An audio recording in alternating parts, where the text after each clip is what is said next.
We live in a culture that taps out fast. One setback, they stop.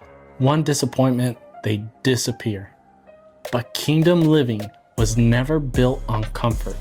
James 1:12 says, "Blessed is the man who perseveres under trial." You're not being attacked to be destroyed.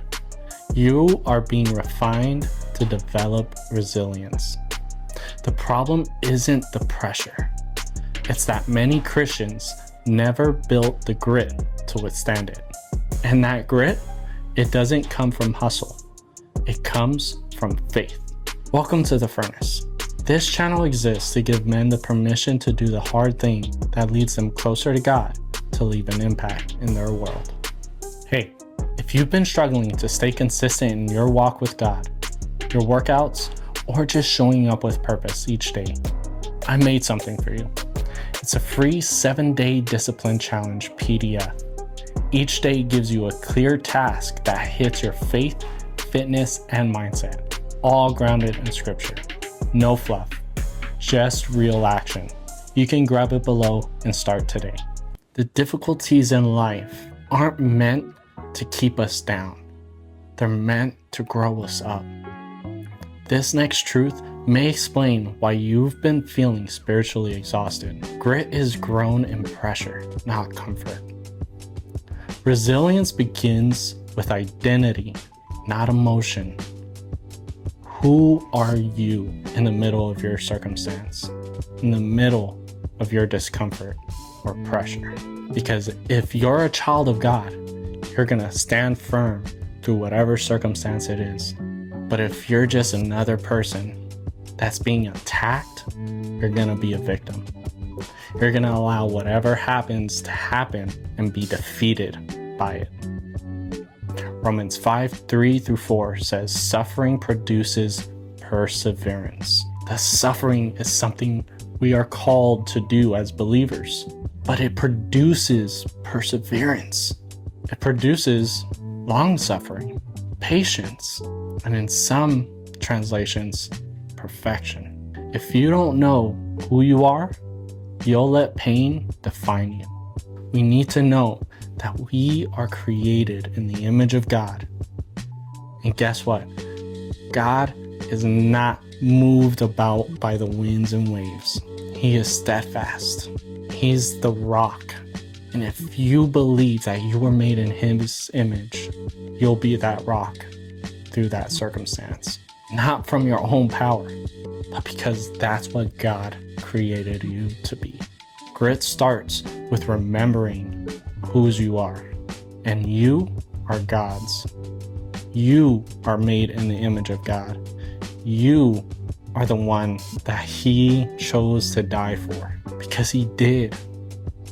Jesus did die on the cross 2,000 years ago. Guess what? They knew how to end lives. They knew how to wipe out entire civilizations. So the lies of, oh, Jesus didn't really die, or Jesus wasn't actually real. There is more than enough evidence of Jesus actually walking this earth and Him dying. So yes, He did die on the cross for you, and that is your worth. Grit isn't just endurance. It's endurance with vision. Hebrews 12:2 says, "For the joy set before Him, He endured the cross." Jesus knew what He was doing on that cross, and He knew that just by you believing in that death, burial, and resurrection, that you would receive eternal salvation, that you won't be separated from God anymore, that you'll be together with Him for eternity. You don't just need strength, you need the why. Why are you enduring what you are enduring? It's to encourage others. It is to build up others in the faith, to encourage them to continue on with life. Faith gives your fight meaning. What you are enduring, there is a purpose. You may not see it right now, but if anything, it is to encourage the next generation or another brother or sister that will or may endure whatever it is that you endure. Because in Ecclesiastes, King Solomon says there is nothing new under the sun. What you endure, someone has endured in the past. True grit is fueled by grace. 2 Corinthians 12:9 says, "My grace is sufficient for you." It's not about grinding harder. It's about tapping into God's supply, not your own. God has given us everything we need to endure whatever situation it is that we are encountering. His grace is His unmerited favor, His favor over us. If you're still breathing, you've received God's grace. If you still have strength in your body, you have God's grace. So stop thinking that you have everything that you need of your own ability, because everything that you have has been given by God. And when you begin to put your faith in God, amazing things begin to happen. Your grit is not about you proving yourself. It's about God building something in you. When you embrace grit through faith, everything changes. You stop folding and start fighting with purpose. You stop reacting and start enduring with resilience. And most importantly, you realize grit isn't a personality trait. It's a spiritual posture. If you're at a point where you know something has to change, you're tired of drifting, stuck in bad habits, and feeling like you're wasting your potential, then let's talk.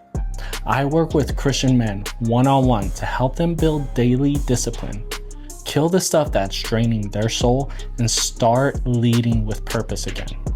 If that sounds like the kind of challenge you're ready for, apply using the link below. Drop a comment, "I choose grit through grace." Like, subscribe, and share this with someone who needs to be reminded. You were built for more than just surviving. You were built to endure.